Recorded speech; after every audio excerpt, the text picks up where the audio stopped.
The paradox of style. It is a commonplace in modern art history that style only becomes a key in the perception of the arts with the rise of aesthetics in the 18th and 19th centuries. Art historians begin to use style both for referring to the individual freedom of expression of artists and works of art and for generalizing a formal aesthetic epoch. Style is predicated on both distinction and similarity, both freedom and necessity.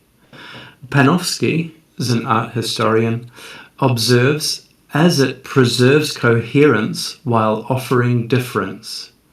At the same time, it would be a mistake to think that the 16th century theoreticians of Maniera regarded practices solely as based on academic method and discipline. Vasari, in his discussion of perfect art, lists 5 qualities: regola, rules; ordine, order; misura, measurement; disegno, that's design; and maniera, or manner. The first 4 are technical terms amenable to precise definition and determinate judgment, but maniera is not. It is an aesthetic quality, a grace that simply cannot be measured. In fact, with Mannerism, there appears an interesting problem for philosophy, because it reveals a logical paradox in the concept of style. On the one hand, the 16th century marks a crucial moment in the individualization and emancipation of the artist. Benvenuto Cellini explains in his autobiography how the artist seeks refuge against the vagaries of the market in autonomous creativity and singular personality. At around the same time, Vasari developed a whole taxonomy of artists' different personal manners. Besides Raphael's graceful manner, maniera dolce, and Michelangelo's heroic manner, maniera grande, Pollaiuolo's anatomical manner, and Parmigianino's sweet manner, Bronzino's diplomatic manner, and so on.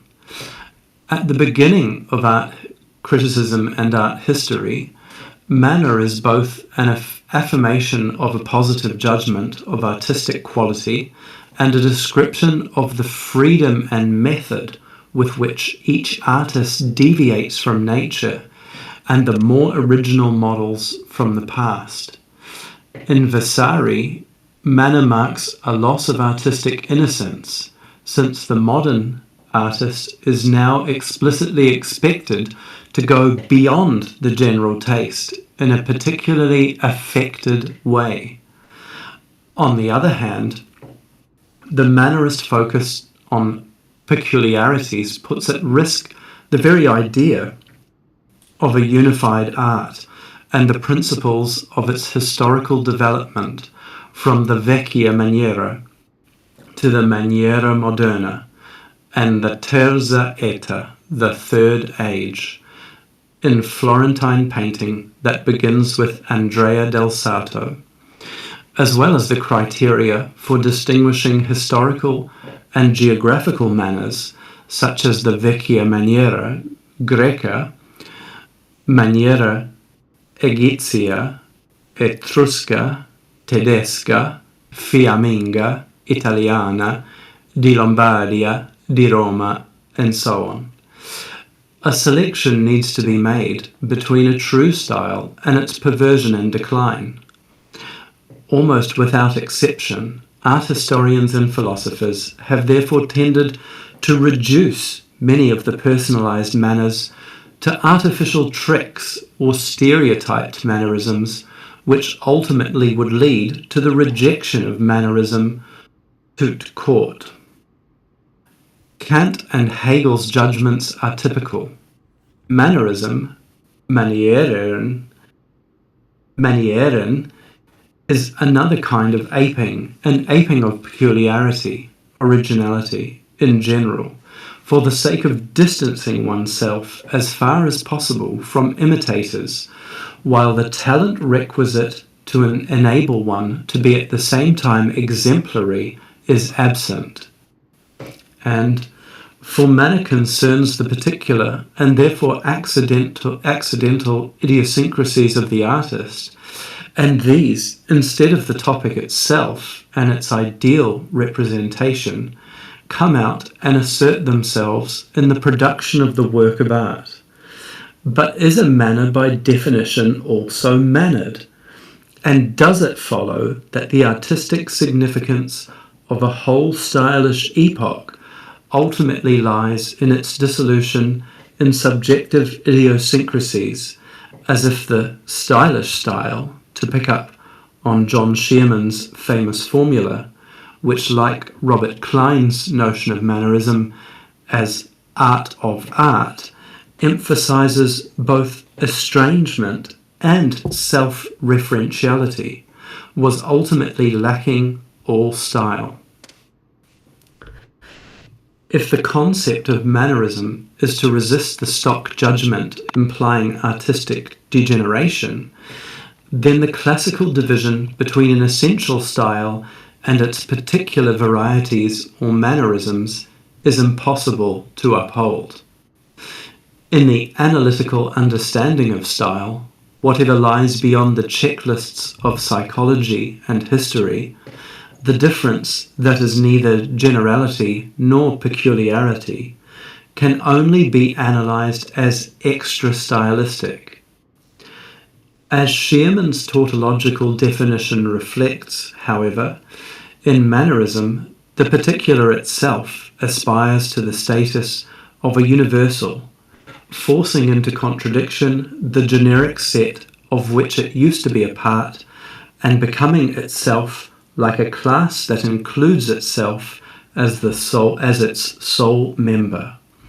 Mannerism constitutes an anomaly, and each manner produces its own conditions of anomaly. Everything happens as if the epoch explodes into so many divergent becomings, which can no longer be objectified as the sum total of historically identifiable instantiations or mannerisms. The mannerists are the uncollected. They may share a momentum, but not a program, like the Arch of Constantine, AD 352, despised by Raphael and Vasari for its crude mixture of epochs and styles. The Mannerist age exists only in the plurality of its modes. Speaking with Bertrand Russell, it therefore appears to constitute an illegitimate totality. But then, how could we still use the concept of Mannerism in any meaningful way?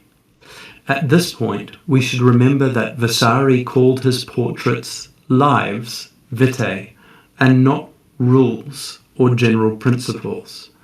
Like all paradoxes, the paradox of style submits logic to something that exceeds thought, practice. As the word suggests, mannered is a subjective quality of an objective standard. It describes an accessory deviation from a more original identity or rule. Mannerisms are therefore conceived as external variations on a given model, a form that is already deemed ideal or perfect in itself. A manner, by contrast, is also capable of imminent deviations that assimilate every established model.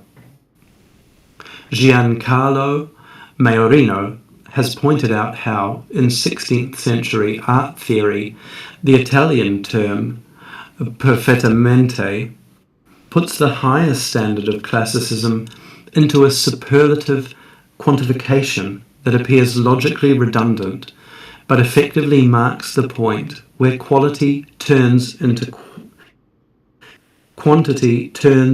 quality.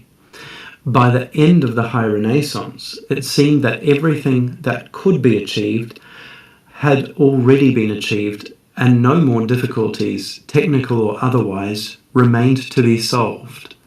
Yet while the detailed knowledge of anatomy, light, physiognomy, human expression, the use of the subtle gradation of tone, all had reached near perfection, Mannerism marks the vital excess of perfection.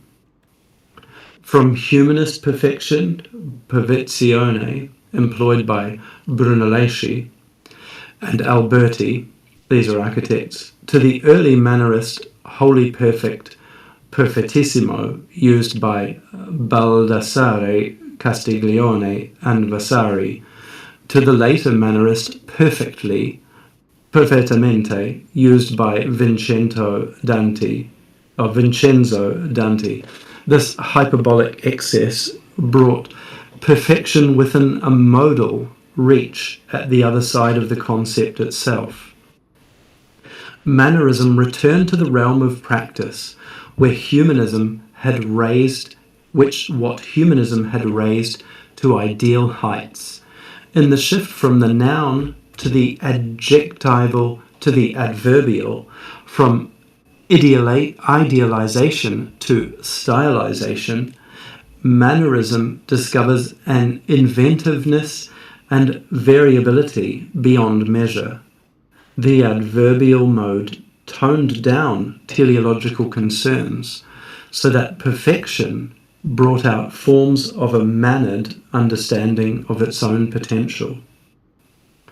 With Mannerism, style becomes a playful repetition that gains strength from its own redundancy. It is precisely not the bare repetition of the same, rather it absorbs all content into its own expressivity.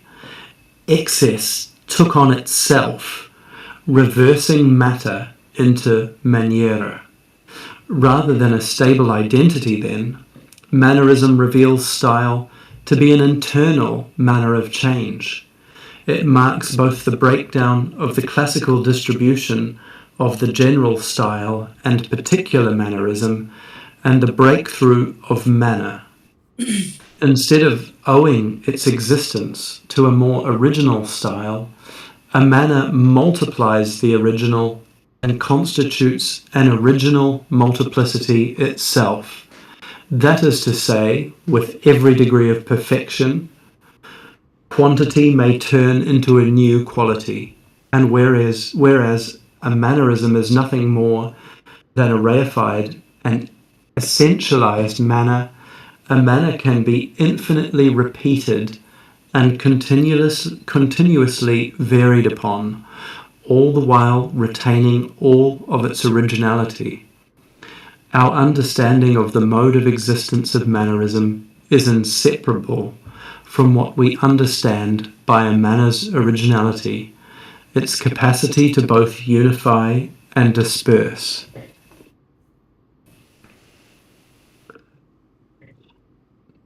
Within art historical methodology, this mannerist breakthrough returns in Svetlana Alper's famous argument for a history of style in terms of modes instead of the linear development of the system of the arts. In solving classification problems, Panofsky and then Gombrich prioritize first models over invention. This preempts questions of style by questions of meaning, premised on the objectifying perspective of the Italian Renaissance. While such an approach guarantees the unity of the work of art at a distance from the artist, at the same that it is fitted to the measure of the spectator, Alpers points out that Dutch landscape painting is a description of the world, not an imitation of significant human actions. Drawing on the relational, or perhaps better, the modal nature of Riegel's understanding of style, she therefore replaces art's unity of scale and place with the multiplicity of modes of mediating between the maker and the world as they appear in nature. For a dichotomy is built in, a false dichotomy, to my way of seeing, between the individual style and the period style that cannot be bridged as long as we persist in speaking in stylistic terms. In taking a modal way of thinking, we realistically link the maker, the work, and the world, and leave the fiction of the stylistic problematic to be just that, one of the many modes in which man makes sense of his experience.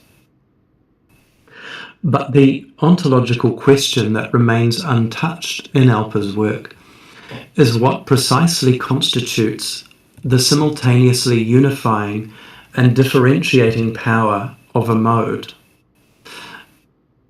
A mereological understanding of originality or potentiality can be found in the concept of iterable singularity.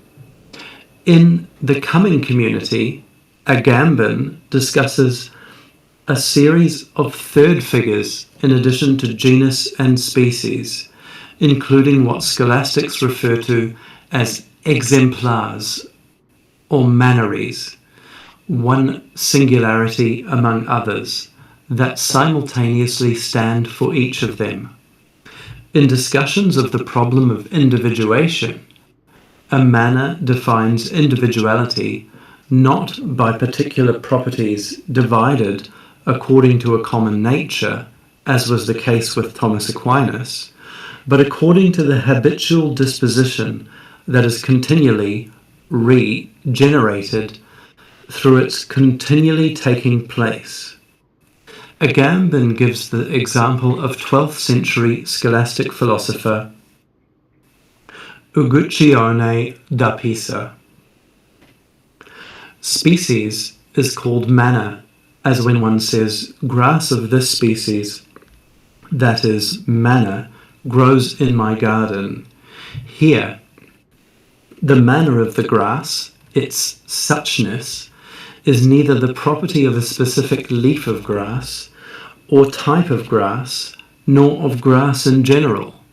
It is whatever, quod libet, meaning, not in distinction, but that it is expropriated of all identity. There are such leaves of grass, but their grassness is inseparable from the shared being such that inheres in them collectively rather than singly. More than a relation of similarity between separate members of a class, nominalist indifference, the degree zero of individuation and intimacy of relation, being such is a real continuity between an object and its successive actualizations over time, the indistinction of the common and the proper. The being of the grass equates with an inessential commonality, and it's such with the self-inclusive manner of belonging. A mannery, then, accounts for both individual existence and the commonality between them. It is a paradoxical concept that precisely by referring to itself also refers to all the other members of its extension. It is singular and common at the same time. Crucially, not even existence is a property, since this would still presuppose a relation to some underlying essence. Rather, whatever exists is immediately and without remainder recognized through the manner of its coming about. Formal equality implies a distribution of degrees. Some have more than others. To exist in a certain mode or form, by contrast, does not mean to exist as a given, but only as more or less, that is, as a pure process of manare, rising forth, of something that remains inappropriably in the singular plural.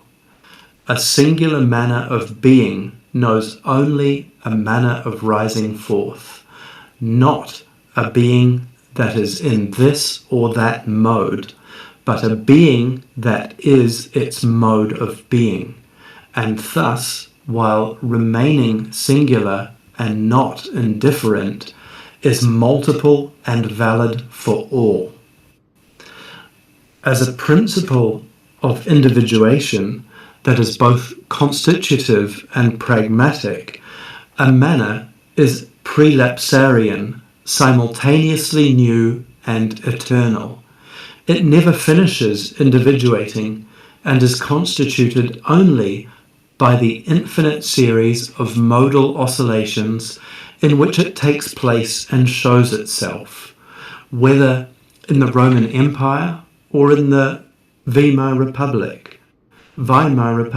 Spartacus is an infinite possibility of resurrection, as opposed to the repetition of identity. As Alain Badiou writes, to exist in the mode of Spartacus is to be eternal or invariant in a unique way. What does not have modes, by contrast, is animality. And as Agamben points out, the rare condition for happiness is for one's life to be engendered solely from one's improper manner, that is, to expose oneself to the consistency of a shared existence by living it without presupposing oneself. To strip life bare by destroying its relations to others, or reducing them to the empty form of the law, by contrast, is to destroy the soul. We cannot commune on the basis of our individual dominium alone, but only on the basis of much more intimate terms of intermingling becoming. Since manneries communicate only in the empty space of the example, without being tied by any common property, by any identity, they are the exemplars of the coming community. This is not the place to discuss the political ramifications of this concept of manner, but it is obvious that, as a concept that suspends explanation and justification in terms of the historical and the personal, the understanding of manner as exemplary is more adequate for the freedom of an age that seems to have neither existence nor essence, and that much more than the relative homogeneity of the Renaissance and the Baroque already heralds the plethora of modes of the new that was to characterize the modern. Perhaps the problem of Baroque displays of harmony, such as Bernini's Rome, or a neo-Baroque total work of art, such as the opening ceremonies of the Olympic Games in Beijing, was already the problem of what Agamben calls Tiananmen. Whatever these singularities, peacefully demonstrate, wherever these singularities peacefully demonstrate their being in common, there will be Tiananmen, and sooner or later the tanks will appear. Irreducible to a historically recognized objective standard, and therefore irreducible to a subject or state that would be its creative drive and owner, a manner exists as a truly common potential of perceiving and living, the work of art as exemplary consistency or possible world. The subject and object of art appear separately but simultaneously in the creative act as effects of a potential that, while not existing beyond actual differentiation, is inimical to property. While it is easy to appropriate a ready-made or reproduce a posture or a historical object, every manner contains its own ease, its own zone of irresponsibility, or power of creative continuation that is inexhaustible in principle and that propels the subject to seek immortality ahead of itself. Before the fetish of the subjectivity and skill of the author and the associated market dominance of the artistic original, its uniqueness, the work takes on a serial existence of possible reproductions and multiplications virtually of its own accord. After all, it is only in visual art that the autographic singularity of the work tends to be conflated with the non-reproducibility of a material body.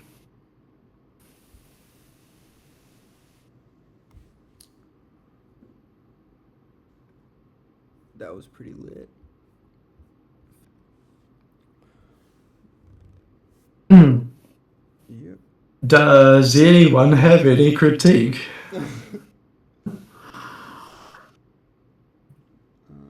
That was quite a mouthful. No, it definitely was. This is one of those things that you have to reread a couple times.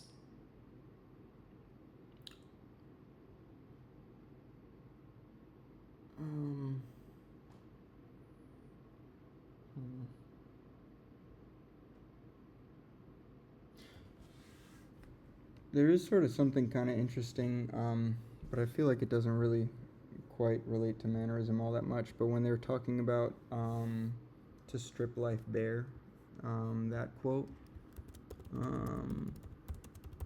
let's see, to strip life bare. It sort of reminded me of this scene in Bruno Schultz's The Street of Crocodiles when the father is doing the experiments on the uncle or Uncle Edward, and he's basically stripping him down to like the bare human essentials, I think to turn him into a doorknob or something later, or a doorbell, to turn him into a doorbell.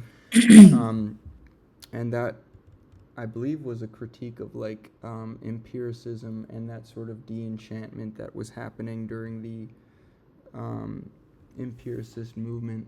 But this quote here, to strip life bare by destroying its relations to others or reducing them to the empty form of law, is to destroy the soul. Like, thinking about that stripping away, it makes you think of like a drill sergeant in Full Metal Jacket or something like that, you know? Yeah, definitely. Yeah. Like, just it hits you because of at the end where he moves into kind of considering visual art. And the other thing that hit me was that he mentioned the opening ceremony of the Olympic Games in Beijing. And did any of you guys watch the opening of the Paris Olympics just now? I have never watched an Olympics game in my life. I'm not going to lie. No, I've only seen the shit river memes. Those are great. Well, not any of the actual sports, but just the opening ceremony. And this Paris opening ceremony that's just been 2 days ago, it was quite incredible because it was the very first Olympic opening ceremony that wasn't in a stadium in one place. And what they did is they had all different things happening on top of all different buildings all across the city.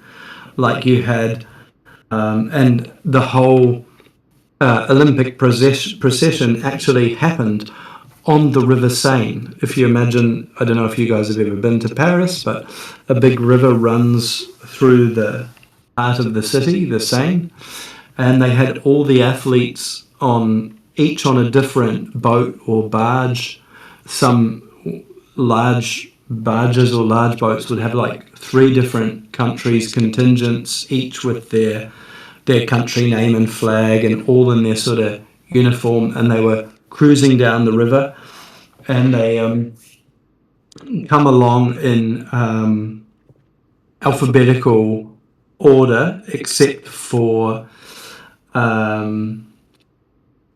Greece, which I think they kind of start they're always the first team because the Olympics are like a Greek kind of invention, so you always have the Greek contingent come out first, and then you have the host nation out of alphabetical order coming out last, like as the home team come out last. And but it was super interesting because they had spread all of that main procession was on the river. You had like a laser show on the Eiffel Tower, and you had all different people dancing on top of all different buildings, and it moved all around the city, and it was kind of disjointed.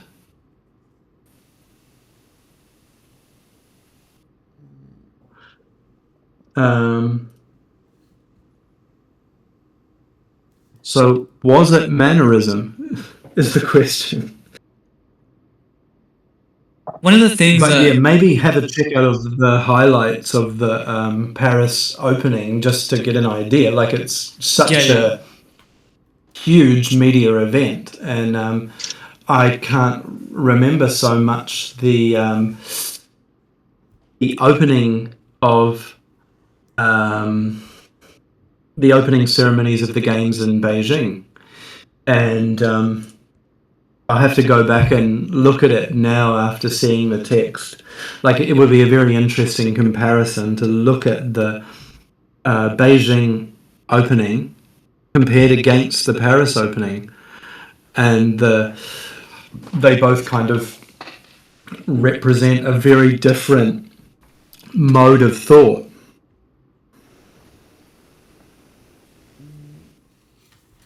it seems like the way that he's describing mannerism is not necessarily pulled directly from different repetition, but if you've read the way that Deleuze recasts the eternal recurrence of Nietzsche, and he continually emphasizes that eternal recurrence is not it's not the eternal recurrence of the same, but the eternal recurrence of simulacrum that is recast and interpreted in new ways, in a sense, right? So I think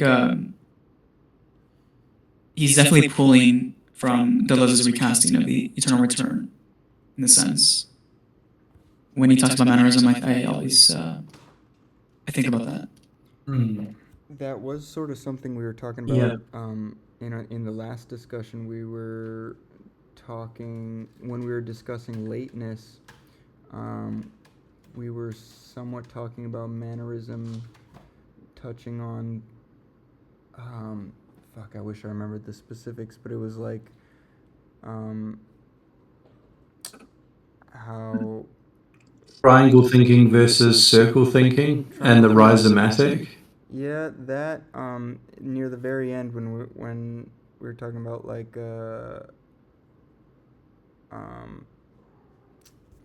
birth and death and stuff like that. But I feel like this does touch on maybe this like lasting legacy aspect in mannerism a little bit, where you could look at each piece of artwork as a part of that artist's life story, or almost like a snapshot of a moment in time. Yeah. And so I'm looking at the next chapter right here, and immediately the header is the reversal of Platonism, which yeah, so it makes sense, right? Yeah. On this sort of topic though of like maybe this sort of connects to vitae. So like vitae was used to describe mannerism, right? And I felt like that really helps to touch on mannerism as like an expression of the artist's inner life. and really gets at that sort of experiential and personal aspect of Mannerism, where you can start looking at these paintings more like a representation of the artist's life, specifically in that individualist style, where it's like something almost narrative, or basically where the painting tells you a story or captures this moment in time. And Ariad, your favorite Mannerist artist is what's coming to mind right now in that painting of like Jesus at the table and stuff like that. But I feel like that also emphasizes this very humanist quality that Mannerism was getting into, which was like a shift away from that very idealist or like spiritual quality that came before in just that period that came before. So yeah. Or a break with something that is overly irrational and overly rules driven or rules based. And yeah, the way he's like regarded as one of the first art historians, but yeah, that he writes the Vitae as the lives of the artists and not as a sequence of styles. He's writing each of them as an individual person. That's a great observation. Yeah, thank you. How did you guys even find this text? Jay. Yeah, it was me. It's I've always had an interest in the kind of Mannerist art, and I actually sort of read about. I read a lot of sort of maybe more history, a little bit about history. I read more about architecture, but yeah, I ended up sort of like searching for texts over Mannerism, and I started reading about it, and I found this text, and it was really new, and I thought it was pretty good. Yeah. This text is like if Daniel Smith was an art historian. Is that his name? The little scholar? Daniel Smith? I think that's his name. Okay. Well, this author's next book is actually about Mannerism in the work of Deleuze and Guattari. So either late this year or next year, this new book's gonna come out, which will be, I think, pretty hot in the sort of Deleuze and Guattari kind of reading communities. Yeah.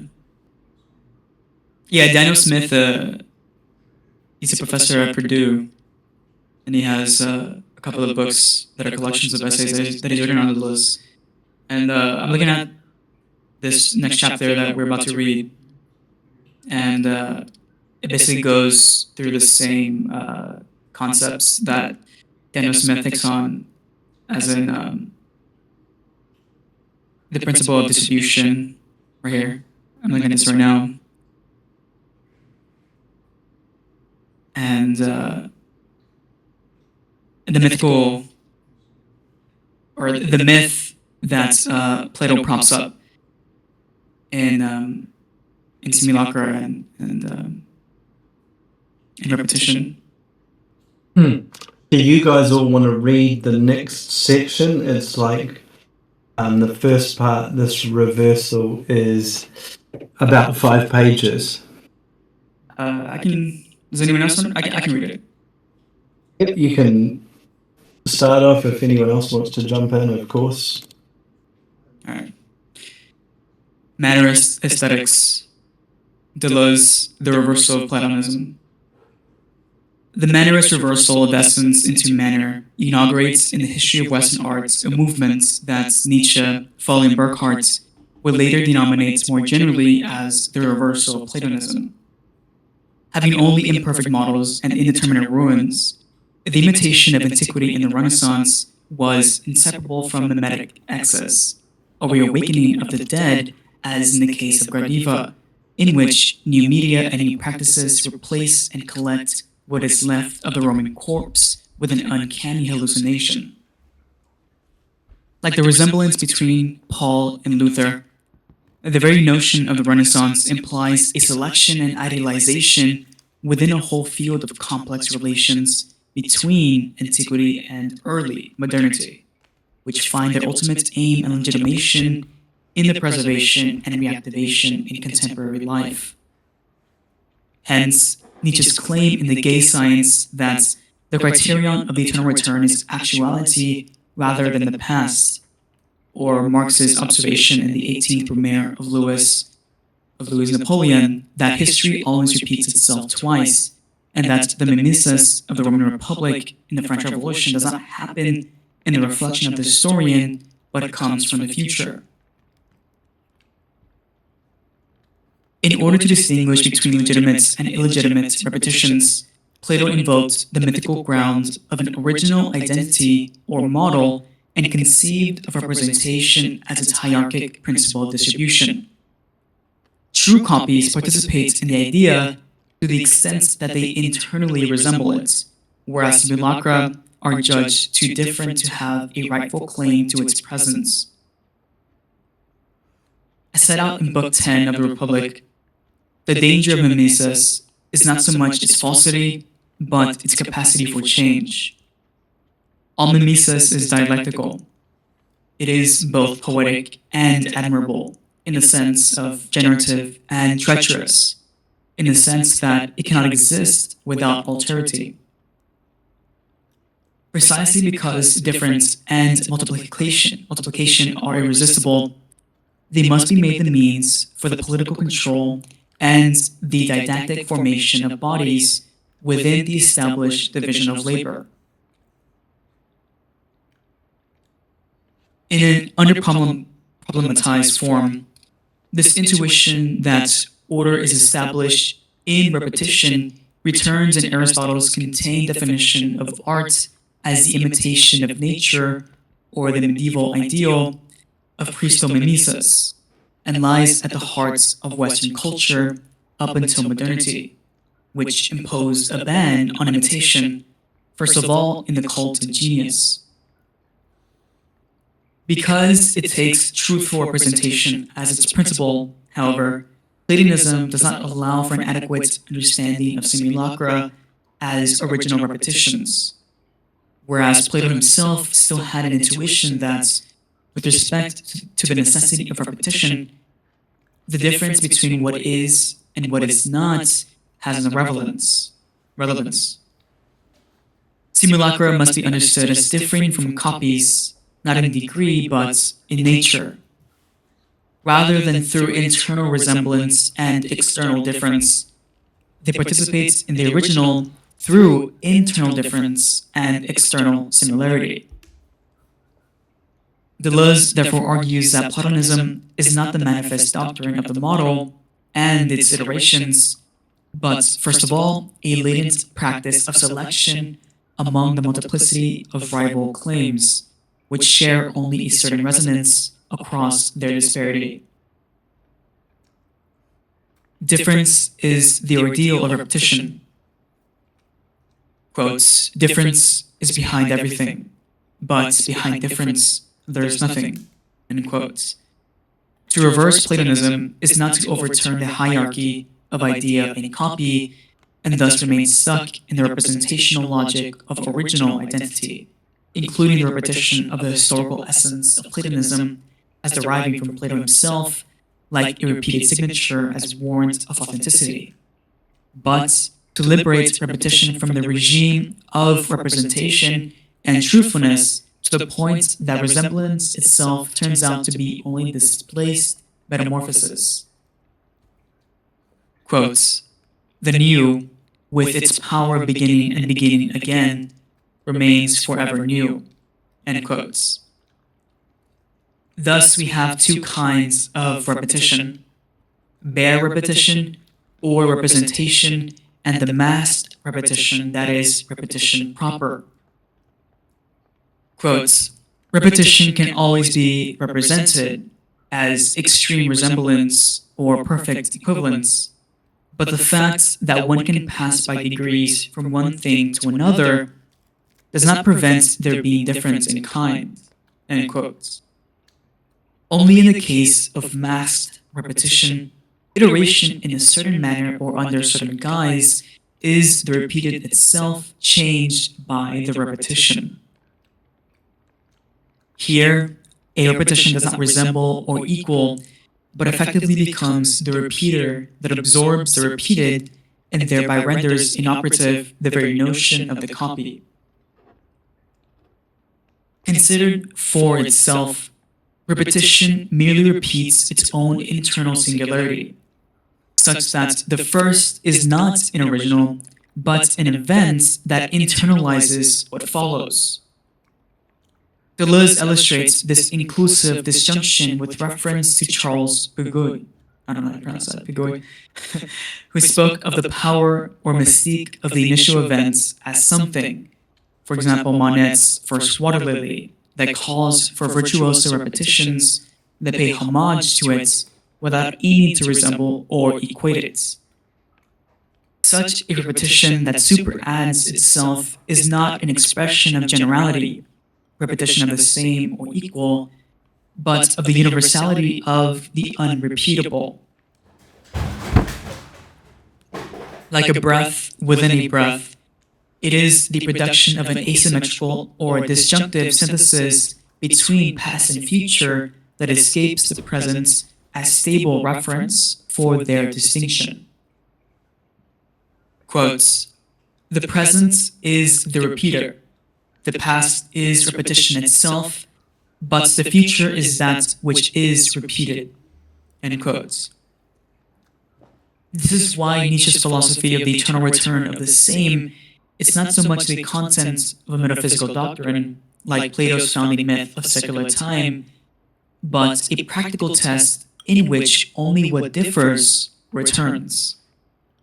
Instead of recoining becoming as being, it is the univocal being of all the revolutionary becomings of the modern world, in which the ground is inseparable from a universal ungrounding, and the creative disorder or inspired chaos of simulation challenges the conservative order of representation.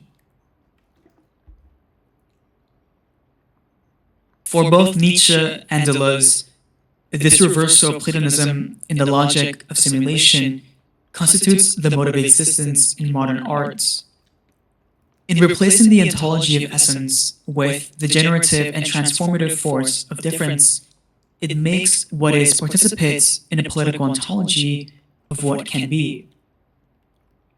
Even the most stable identity or the most natural style can become the object of an artistic repetition that exacerbates a difference in the pursuit of its own end or possible world.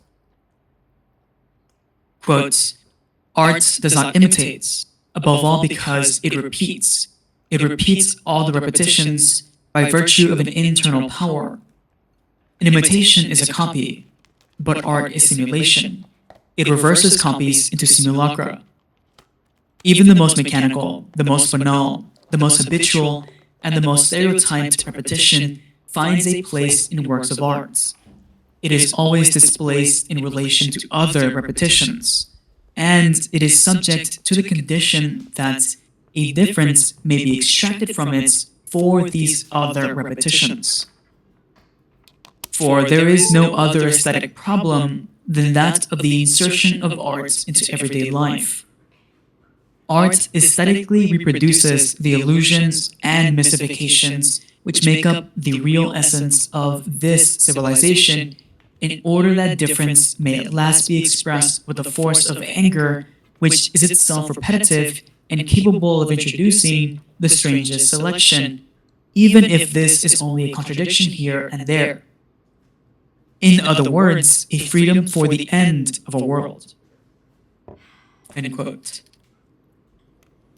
In this revolutionary ambition of worlding, modern art is heir to the 16th century crisis of the Renaissance and the emancipation of manners, which, precisely by repeating their own difference, shed their representational straitjackets and redistribute or even upend the very distinction between arts and life. The naturalistic and normative distinction between classicism and Mannerism is itself only a posteriori construction that can now be reversed in terms of the motivation for imitation.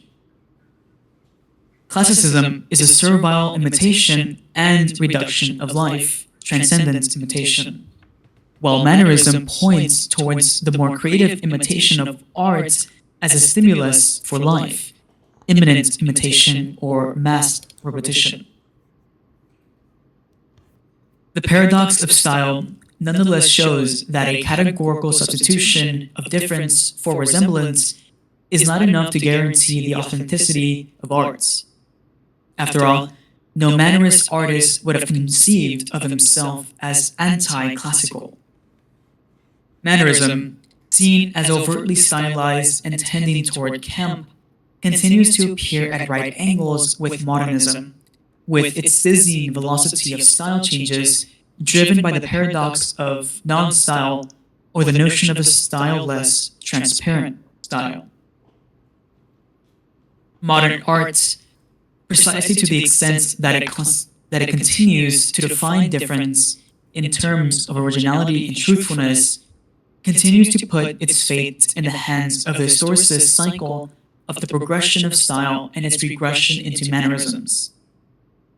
Just like classicism, its historical mode of existence therefore seems inseparable from the eternally different recurrence of its accursed share. The time reference. This problem in modernism exists only from the classicist point of view.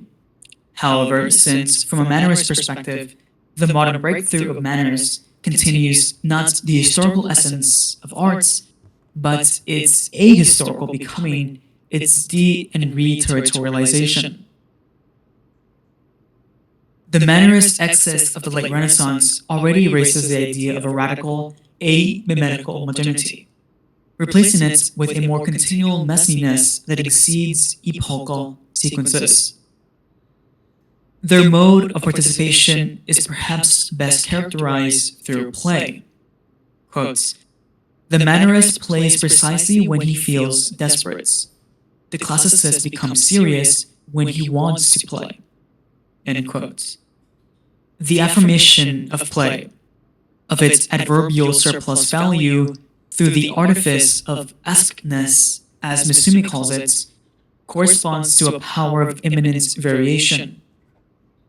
It calls for repetitive gestures that do not so much turn against the potentials of the past as they compose in sympathy with them, actively holding together with them in a mutually inclusive present becoming or counterpoint. An instantaneous back and forth between now and future and disparate domains of activity. Because of this trans-situational movement, moreover, it is necessary to reconnect a systematic sense of Mannerism with its art historical sense. Like a Cambrian explosion, Mannerism embodies both centripetal and centrifugal forces. More generally, this sheds light on what Jean-Luc Nancy, following Adorno, has called the paradox of the singular plural of the essence of the arts. Well before the beginning of the historical era of arts and its alleged modern ends, Mannerism already demonstrated that that's the vestige of arts. Once we give up its claim to an essence or dominant style, is a plurality of manners, each of which marks art's beginning or becoming, otherwise than arts. If all art is false, then Mannerism is like Borgian storytelling. It is falser than false. Every time modern art produces a classical image of itself by imposing its metaphors of ruptures and breaks in the linear and unique development of style, the history is doubled with a continuous series of metamorphoses of Mannerism. With the absorption of classicism into its own practice, Mannerism had already marked the invention of the work of art as a virtual process. It conceived of art as an experience and experiment that goes beyond the actual objects to which it gives rise. Firmly rooted in modernism, Jean Dewey writes, quote, "Art is not a noun, but an adjective adhering to a doing impinging on different materials and media." End quote. In this way, he repeats the adverbial reduction of Mannerism. As an infinite movement, Mannerism expresses what Nietzsche called the powers of the false. Perhaps this is why Mannerism remains a mystery in art history, having neither beginning nor end, but simply occurring in various ways at various moments. Before and beyond the wretched duality of false mannerisms and the linear sequence of true periodical styles, it gives us only a supersession and rivalry of manners. Quote, "Mannerism puts on top of the first floor of popular habits a second, a third floor of increasing extraordinariness. The higher, the more mannerist." End quote. What defines the unity of the Mannerist work of art is neither its material makeup nor its historical context, nor the genius of its maker. Rather, all these elements are internal to a manner that repeats its singularity throughout the process of production and reproduction. Mannerism is not just a domain of second appearance, with all aesthetic criteria of métier and form suspended, as Jeff Wall has suggested. Or rather, it is precisely this secondness that we need to reconsider. Instead of a spectacular attempt to emulate the achievements of more classical practices, it is always also the latent transportation and translation of an original difference that implicates us in the past's achronological survival. More fundamental than essence is the derivation of analogy, the reverberation of echoes, and the hallucination of resemblances.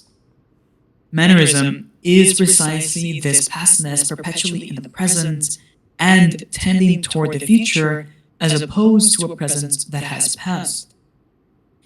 It has a durational unity that is irreducible to its present instantiations and remains in constant variation.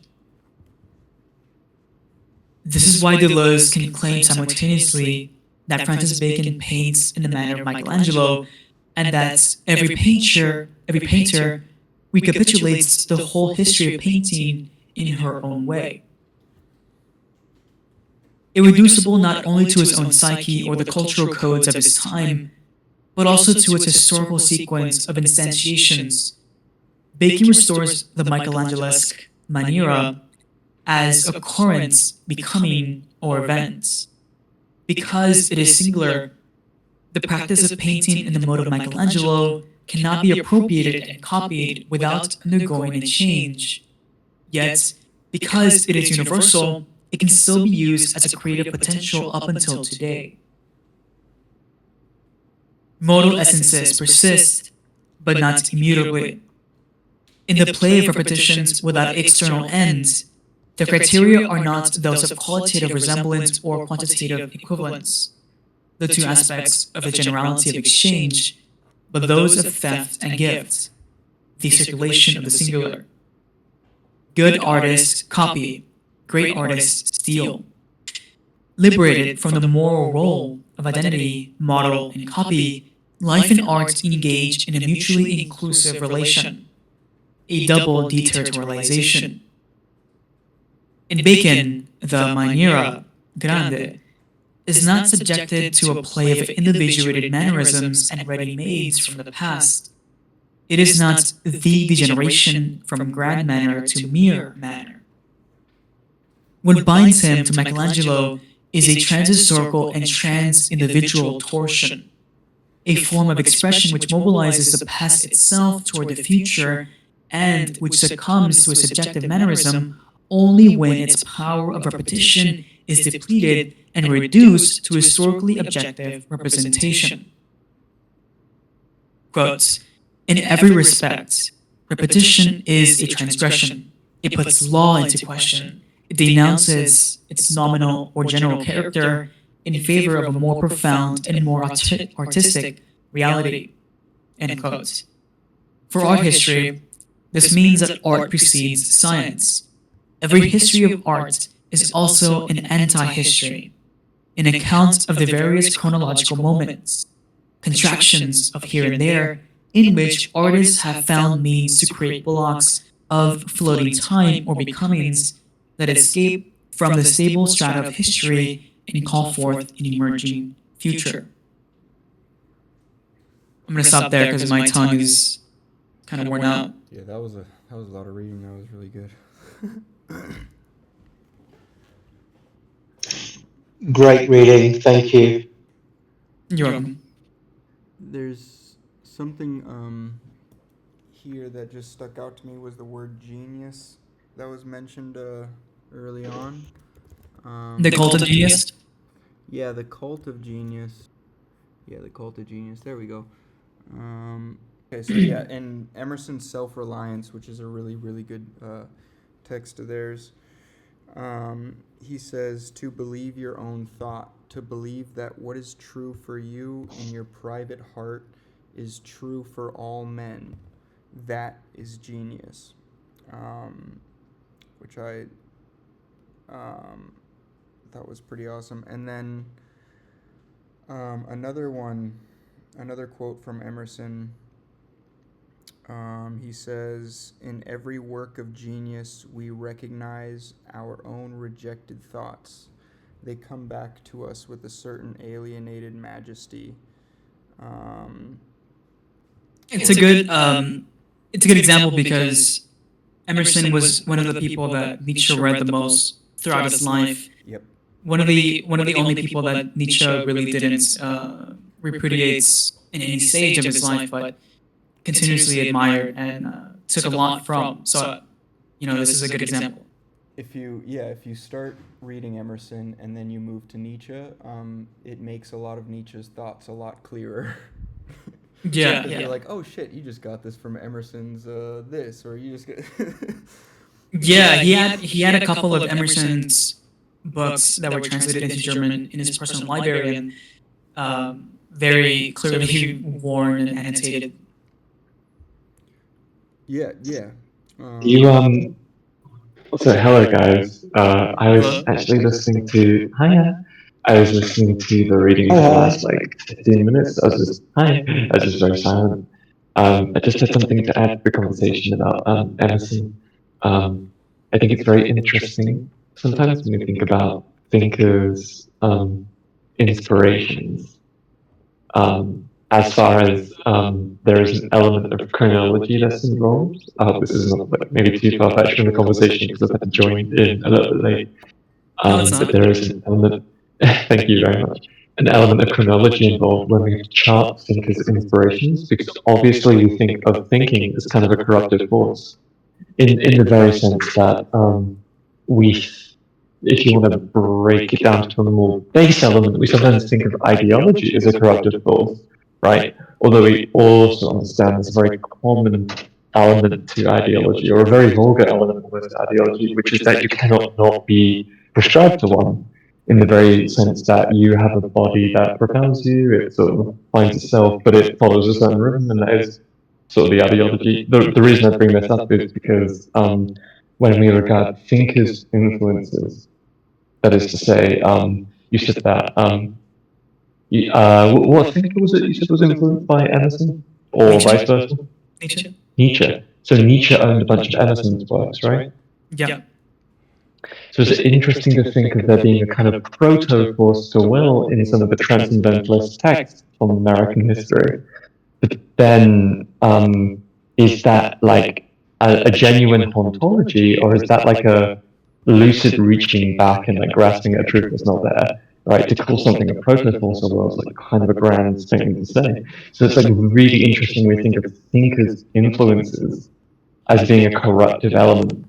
And I think the throughput that this has to mannerism is that when we regard how the art historians consider mannerism, that is to say, when we think about the Baroque artists' contemporary repudiations of Mannerist affect and what they saw, they too saw it as a corruptive element, right? They saw it as sort of a rejection of Renaissance ideals because they could only see of history as a chronology, right? Of one school of thought to be pitted against the other school of thought in the marketplace of ideas, right? But this shit doesn't happen. When we actually think of mannerism, we think of it as a lycanthropic, perhaps, or vampiric force, where it's like an eternal revulsion. It is a turning over of the question. It is the same kind of impulse that drives your stomach to churn when you don't eat food, because you don't control the heartbeat of your soul. You don't control the churning of your stomach. You are a creature. You are a creature of the same shit that shit is made of. And this causes you to be driven. Driven in the sense that there is a mind inside your mind. You know, what do we call it? The anterior part of the brain, right? The lizard part of the brain. The part that's not the prefrontal cortex. It's right inside the middle of it, attached to the stem. It's the oldest part of you. Cerebral cortex? The cerebral, the amygdala is a part of the cerebral, I believe. Yeah, basically the water surge, yeah, in it. In a sense, sorry, the only reason I'll bring this into relevance again, the only reason I bring up this line of thinking is because I don't think it's correct to see as art historians or mannerism as it being a phase, or not so much a phase, but a time and a place, a particular era of history that has waxed and then waned, as if all of history is a single transcriptive force that is like read one way and then it's backwards. It's against the linear, yeah. In the very same way that I think earlier in the text, in this first chapter, very earlier in this chapter, I think they bring up postmodernism. I think Seo Van Turnen brings up postmodernism earlier and talks about how the same criticisms levied against mannerism are then levied against postmodernism as this like spasm between the next thing. It's like I think in some way, it's almost like a prescriptive use of the time scale you brought up earlier, actually, Jay, in terms of a biblical time or two different biblical times versus a more ancient time. And these three time eras often took the place of like a start, a rise, a fall, or start, a fall, and a rise. But either way, you return to the same wavelength, right?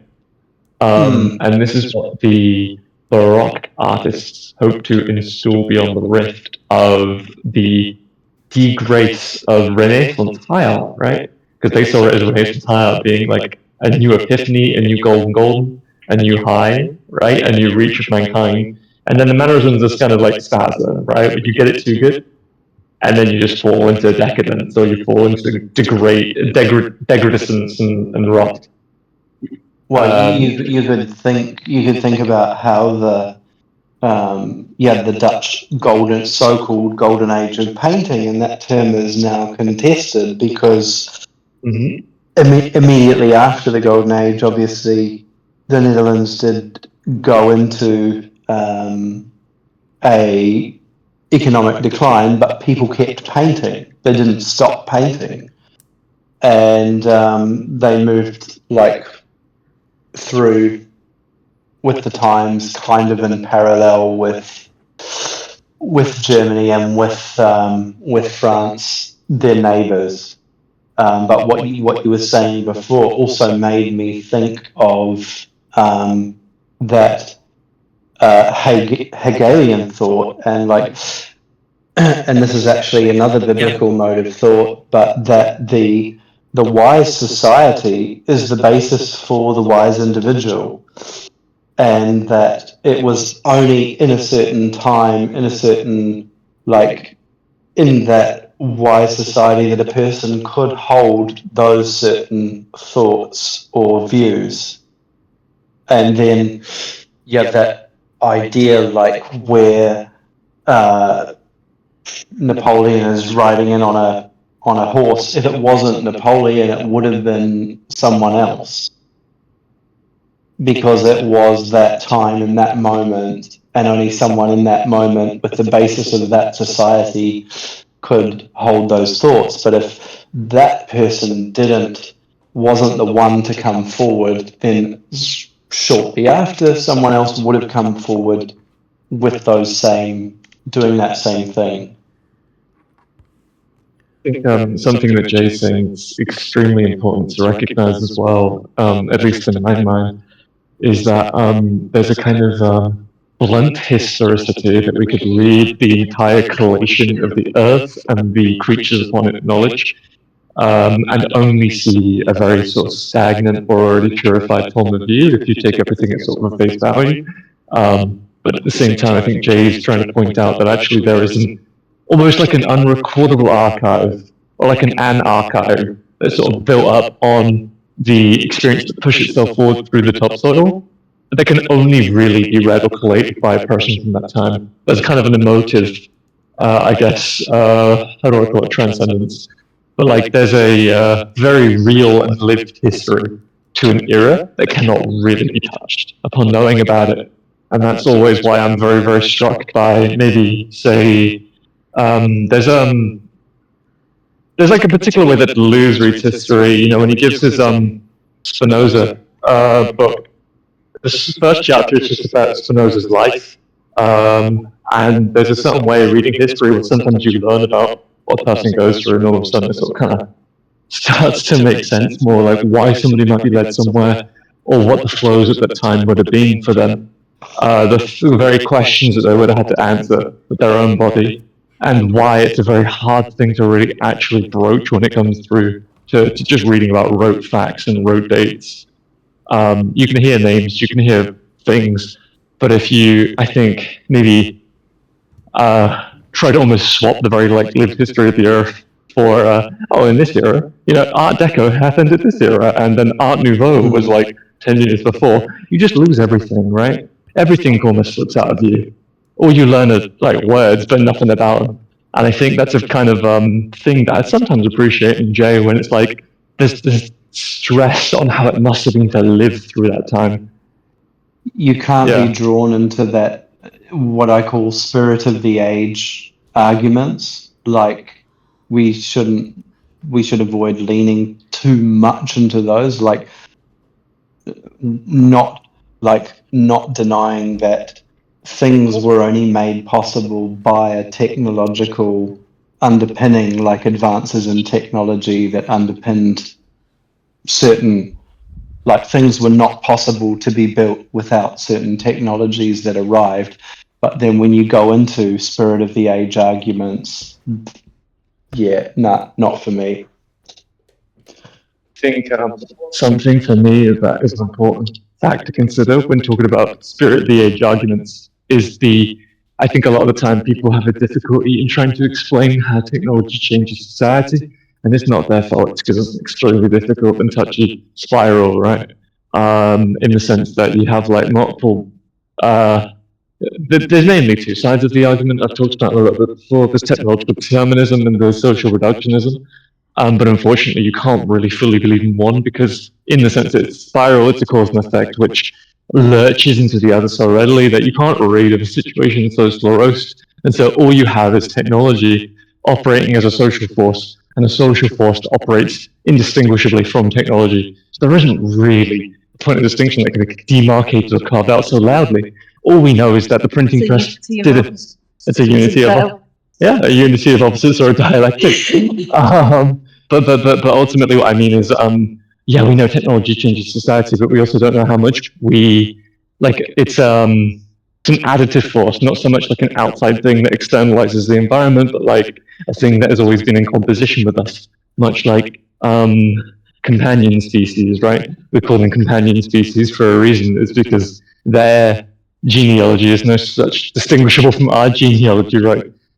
It's a very difficult kind of thing that there isn't really a human body that means anything in terms of any sort of time length that makes sense. It's why we have difficulty. I mean, we try and taxonomize as far as we can. We're like, yo, there's definitely a Neanderthal that existed at some point, and it definitely existed in this time period. And we're definitely like this percent of DNA from them. Sure, we can definitely say that. But like, what does it meaningfully mean when we then consider the thing that comes after, the sort of like anterior subject that emerges from the shadow? Are we just the same thing that ate another thing? Are we, as Mao said, the synthesis between big fish eating little fish? Like, I'm not completely certain we know what we mean when we talk about a human subject. And so, like, we're even having. Sorry, I'm on my pedestal a little bit, so I really apologize. But I just, yeah, I'm just spitting. Sorry, somebody take over. Sorry. So something Joby was touching on was the corruptive element, right? So I mentioned those to go back a little bit. I mentioned those two quotes by Emerson. One, to believe your own thought, to believe that what is true for you in your private heart is true for all men, that is genius. But there's the other quote too, right? So we got that one quote, if you believe in your blah blah blah. There's the other quote, in every work of genius we recognize our own rejected thoughts. They come back to us with a certain alienated majesty, right? And I was thinking that this sort of pursuit of originality in Mannerism actually aligns pretty well with that transcendentalist valorization of individuality. And connecting back to what Joby was saying about the corruptive element, there is this nonconformity that we see as a hallmark of both Mannerism and true genius. And we see this in Mannerism's purposeful departure from the classical elements that came beforehand, with the focus of proportion, harmony, balance. And I think that does reflect similar nonconformist. There is a reflection of similar nonconformist spirits in those exaggerated poses, the elongated figures, the complex compositions in Mannerist art that could be seen as expressions of individual play or creativity and the rejection of traditional norms. So this idea, it might seem like these two things should bump, transcendentalism and Mannerism, but I think the genius of trusting one's own inner voice resonates with the Mannerist emphasis on expression and emotional depth. What I would say, and maybe in response to that, I agree with it though, is that the important distinguishment to take here would be at a time of Mannerism, you have the Renaissance conception of the artist, whereas in a time of Transcendentalism, some 200 or 300 years afterwards, you don't have the Renaissance attribution to the artist. And I think we should remember what the artist suddenly rose to become as a social class, but also one that was extremely groundless or atomized, right? Like there's a very weird sclerosing that happens to the artists in the Renaissance specifically that has never emerged before. And this is the emergence of the artist as the designer of the new world in a time where the vision of man was becoming a kind of like acropolis. It was like becoming a crowning kind of achievement of like an intellectual age that was tired of like the purview of a religiosity to dominate it, right? If God is dying, right, then you need artists. And that's, I think, something that had become of the artist, and yet completely divorced of the fact that the actual material concepts on the ground for an artist were like so fucking rough. You hear about like the plight of like Michelangelo, and you hear about how he's just basically existing amongst a sort of physical contract that is like essentially a 0-hour contract to a certain degree, right? When you think about the amount, like there's a distinction, there's an irony almost doesn't escape me when I think about patrons of the Renaissance era and Patreon as a website today, right? Like like that's a bit like gauche. Let's talk about I can mention something absolutely wild here, like please do. Rembrandt died in like the three painters regarded as the greatest artists of the Dutch Golden Age which is now contested, were Rembrandt, Frans Hals, and Vermeer. Vermeer's art was never appreciated by anybody during his lifetime. A bit like Exactly Van Gogh. Okay, and then both Frans Hals and like he lived an okay life because of the family he was married into, but it wasn't amazing for him because of what his mother-in-law and family made him do, like in a religious way. But I'll just like move on from that because that's another rabbit hole. But both Rembrandt and Frans Hals, the other two greatest painters, died basically in poverty. Like they both went out of fashion and over time. And Rembrandt, he ended up bankrupt, had to sell his house, and moved to like rented accommodation across town. And then essentially the rest of his family died of illness or plague, like a bit later on, and he died. Only one of his daughters like survived. His son died maybe aged around 18 or 21 or something, but he basically died destitute. And Frans Hals as well died living in like an old men's home funded by the city. Like the city would give him like a fuel allowance every year. It's like basically like a winter heating allowance. So the three greatest, but just to make the point, the three greatest artists of that time all, well, two of them died destitute, and one, and the other one was never seen as as a great artist until long after his death. I think something that describes the very idea that these great artists, as they were known as or have become to known as, could die in destitution just goes to spell out that actually there was a great dichotomy, maybe at the heart of the Renaissance period, or at the very least, if it wasn't the Renaissance period in general, it was particularly in Amsterdam and Italy. That's kind of why I think of as a particular explosion in Renaissance ideals. But in Amsterdam and in Holland, or I don't know, what was Holland known as at that time? Because I know Italy was obviously known as Italy. The Italy wasn't Italy. It was a set of different sort of principalities that were only unified around, I don't know if it's 1873 by Victor Emmanuel. Anyway, and the Netherlands was sort of split. The south was the Austrian Habsburg Netherlands, that's present-day Belgium, and the north was known as the United Provinces. And I think it was 12 provinces at that time.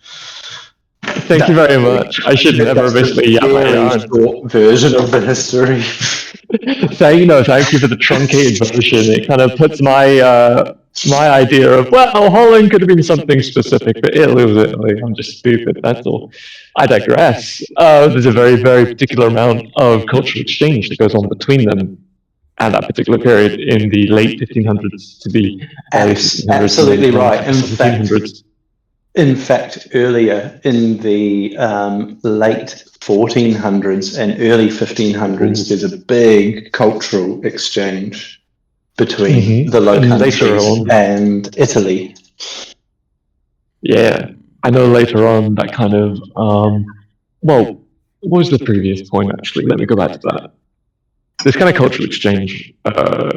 Famous artists who were not appreciated in their time. Yeah, so there's an ultimate schizophrenia kind of almost at the root of these very mercantile countries at that time, where it's like, well, capitalism's alive and roaring, at least the very early stages of a kind of like mercantile economy that will survive and become something greater than its parts, right? Obviously, it's the kind of thing that leads. It's an industrialization that leads into the great industrial revolution, right? It's like very difficult to read these apart as separate technologies kind of evolve independently. This kind of goes back to what we were talking about earlier, which is a sort of early cybernetic hypothesis, which is that at the end of the day, we see technology as a spiralizing force, one that can't be completely thought of in terms of human ingenuity. I mean, it's that kind of like uneasy nature we have, where is fire an invention or is it a discovery? Well, actually, I think of fire as a primordial force, so maybe it was a discovery. Okay, was the steam engine a discovery or an invention? Well, I think of steam as a primordial force, so maybe it was a discovery. Like, we can paint this any way. We don't know how to treat this kind of essential dichotomy in nature of like natural and unnatural, right? When we think of like the waterways of the earth today, is there anything anyone could consider as natural when you think about the amount of like phosphates in the water that come off of some just like indescribable thing like some kind of household product, right? And you think about like the touches of the earth, like I don't want to get black-pilled about it, but like when you see there's microplastics in the glaciers, it's like, oh, you know, I get a funny feeling in my tummy. It is hard to think that we live in anything we could call natural, and yet we still wake up on God's green earth, right? There is a essential kind. Sorry, go ahead. That funny feeling in your tummy might be the microplastics accumulating. It could be. It could be giving me some kind of. There's some wavelength we're operating on. Thank you, PCP, for like opening the door or whatever. Like it's very very difficult to talk about the natural organism in a time such as now. So it's like when anyone ever appeals to a sort of essentialism or a sort of genetic purity or a sort of like proper DNA or a sort of way to be born or a sort of way that is essential or a sort of way we have to be or a sort of social. Like I'm just like, you know what I mean? I can't think of anything as not being a pubescent force that like threatens to emerge or rupture. I just can't think of anything not as a blossoming of effervescence. It's all perennial. It's all ever like. I'm sorry to sort of yap my yarn a little bit, but like.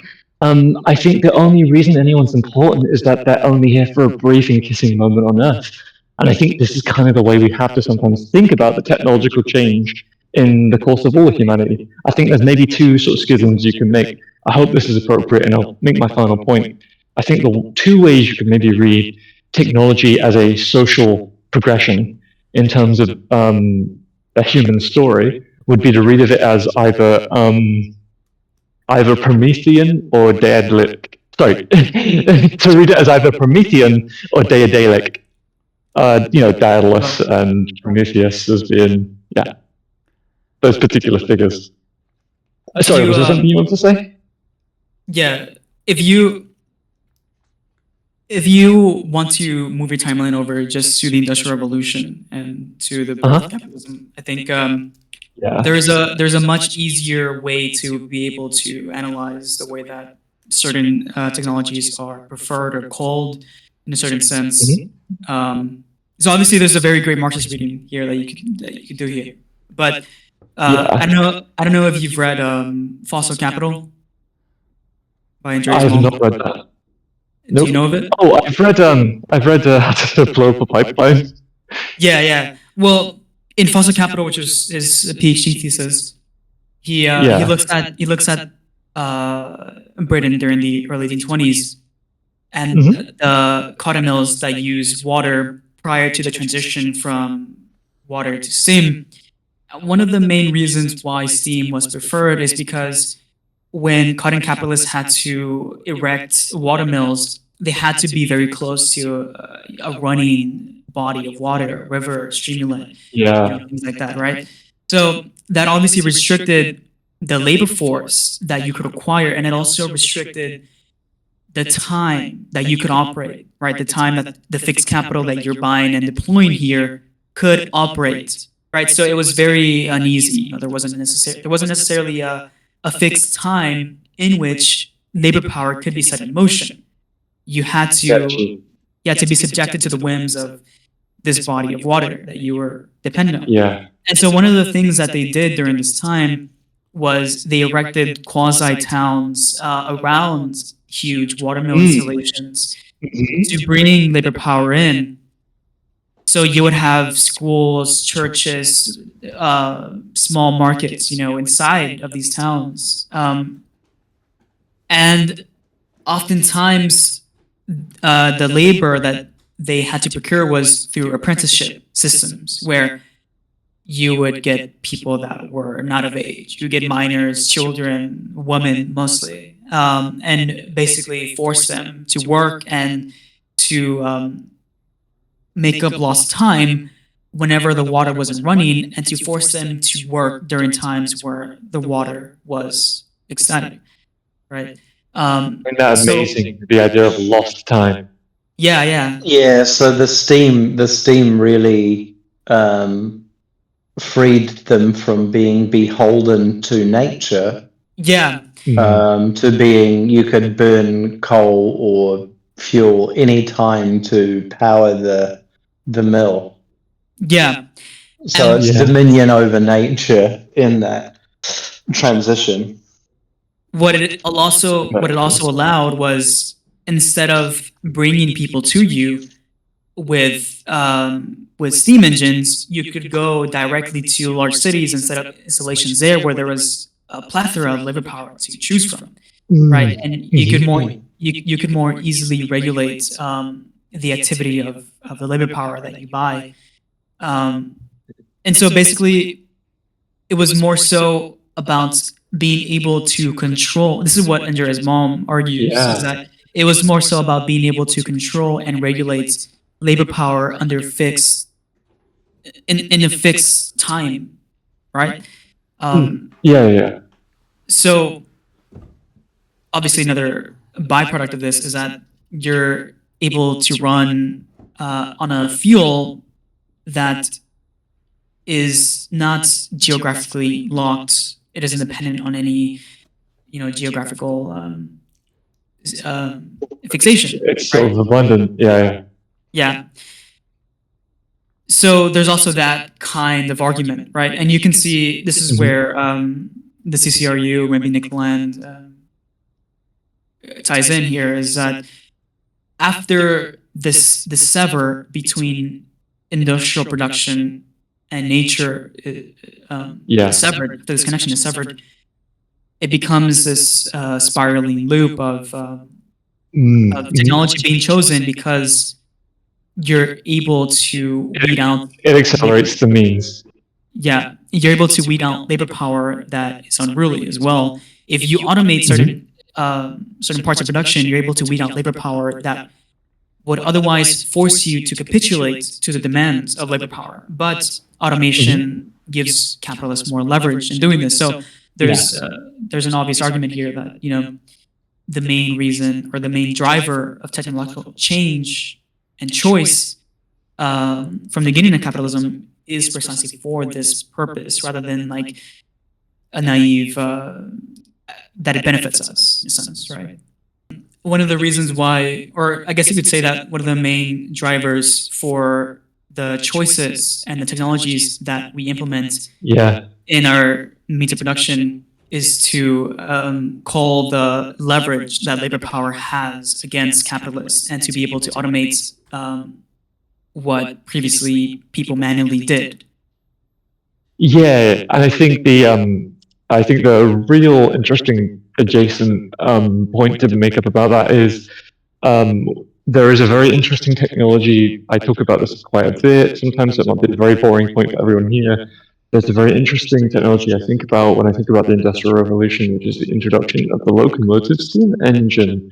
Because I think something kind of important happens at that point, which is that we suddenly dissolve a new barrier, which is a distant. It's a very pragmatic relation between speed, acceleration, and distance, which is that before the invention of the steam engine, it could probably be argued that the fastest bound acceleration was something terrestrial, right? It was like a cheetah, or it was some fish of the, some fish of the waters, but most probably like a cheetah or something like equivalent, or a horse. Just like we were basically bound as people physically to things that crawled. At some point when we made the locomotive steam engine, we just kind of like figured out more and more ways to cheat or create a reversal, an economic reversal in the sense of time, or of space, or of any way you want to slice the argument. There is something that dissolves.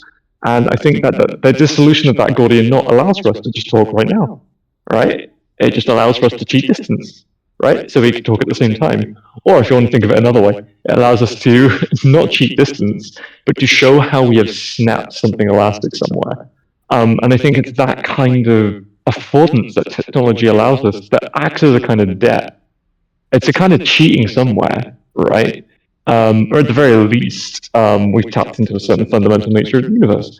It's very difficult to distinguish, but it's a very tough thing to wrestle with because we've never had to wrestle with it before, and we're wrestling with it as we speak.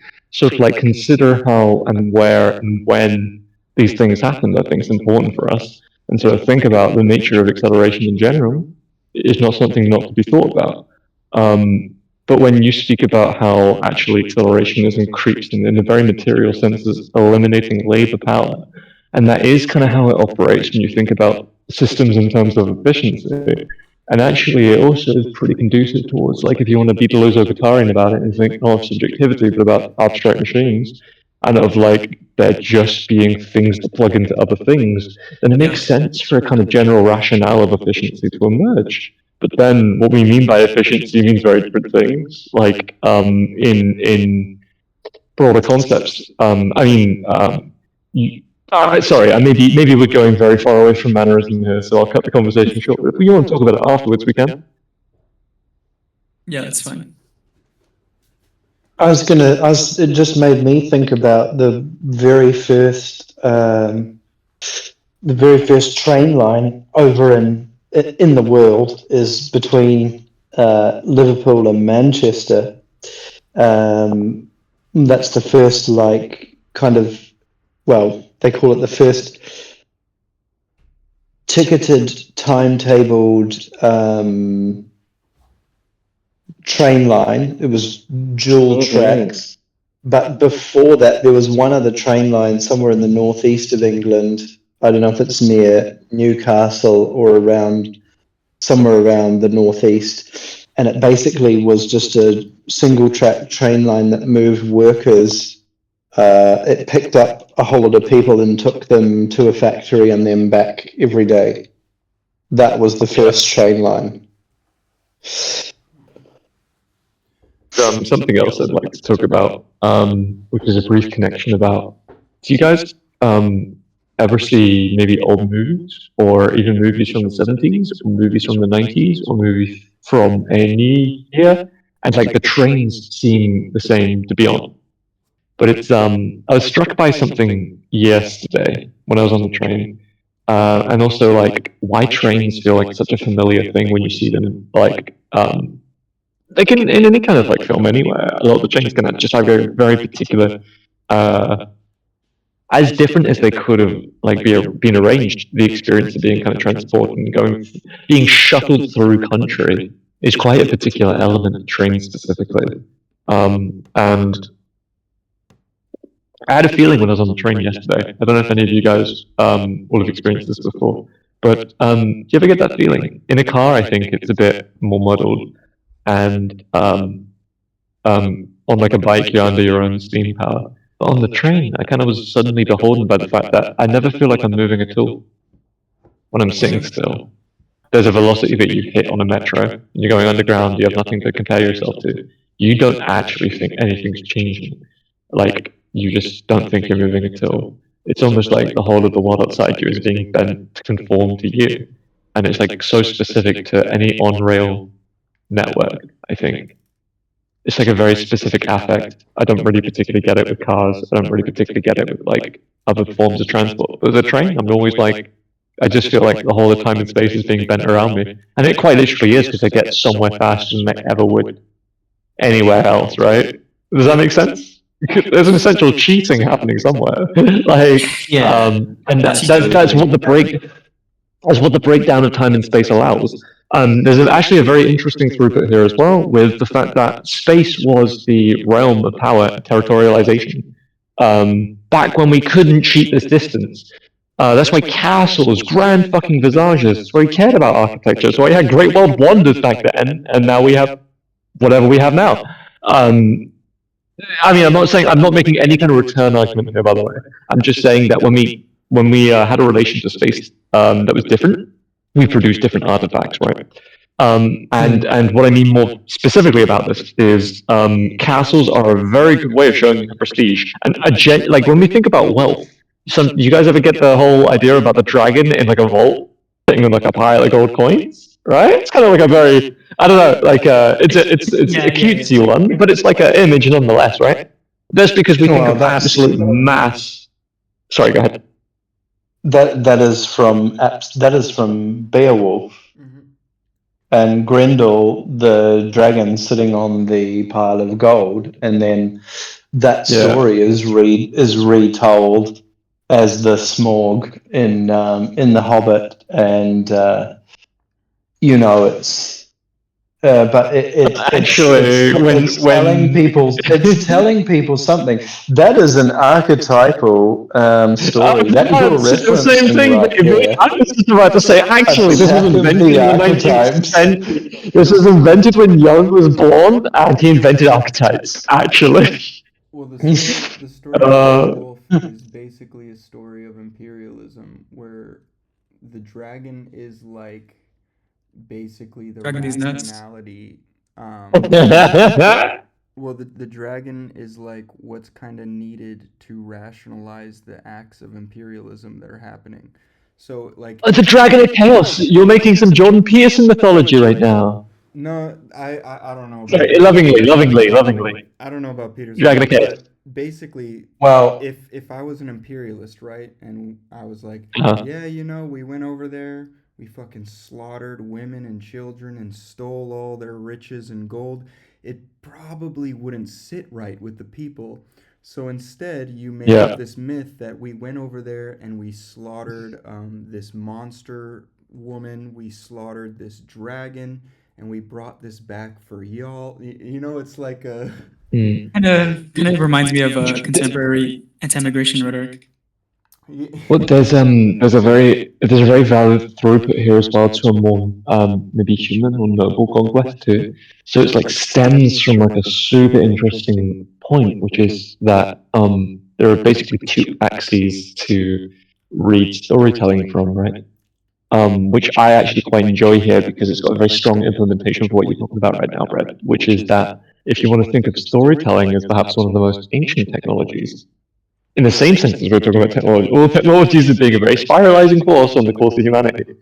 But if you want to talk about storytelling as perhaps one of the most, I mean, maybe the most neurobiological argument I could make for this, any kind of hardcore materialists out there, if I had to fucking prove this, is that 17,000 years ago there was about, well, or at least it's uh, there's an argumentation to be drawn that 7,000 years ago there is evidence for recursive genes to have appeared in the prefrontal cortex, which would have been the necessity for recursion to emerge in like any kind of modern human language. Um, so that sort of feature maybe emerged 17,000 years ago, like biologically speaking. So that is the earliest kind of precedent potentially for the complexity of language that we expect of languages. We speak of it right now and use it right now. But I digress. If storytelling is maybe the earliest sort of invention of just talking about our lives, then there are sort of two fundamental axes you can talk about this from. And I would maybe reference Octavia E. Butler here when she talks about how there's maybe, you can talk about it as in the sphere of conquest, which is, oh, there was a mammoth over this hill behind this, like on this land we don't go to. And I jumped on its back and I fucking stabbed my spear at the base of its skull, mate. And then my fucking friend over there, he chucked his fucking and went straight between the eyes, man. And then he grabbed the tusks, but then the tusks gored him, and I saw his blood drip from his heart. And he looked at me withered, and I'm on his, it's the story of conquest, and it's good. It's a good bit at the campfire. You know what I mean? It gets the people going, and you bring back the trophy at the end of the day. You rope in the husk. You show them you actually got the mammoth. There's some grounding. You know what I mean? If we're looking at storytelling as a technology for Hold up. conquest too, like the Mhm. first story, I don't know if it's the Epic of Gilgamesh or something like that, but the first story is basically a story about like two kings that are kind of warring or whatever. I'm gonna broad stroke this real quick. But one of them sends Keep it to yourself. Well, one of them sends like a letter to the other king, right? And the other king has never seen writing before, um, and is so sort of shocked and blown away at this letter that he just totally submits. Which is Oh. it's not only is it It's like the two blue ticks message read. well, it's also maybe a little bit of a self-serving narrative for writers, because it's like, oh, this writer was so important that. But there's one last thing I kind of wanted to maybe talk about in relation to the Mannerist text that we were going through before I probably have to go to sleep. It's 5 in the morning here. But we were talking about,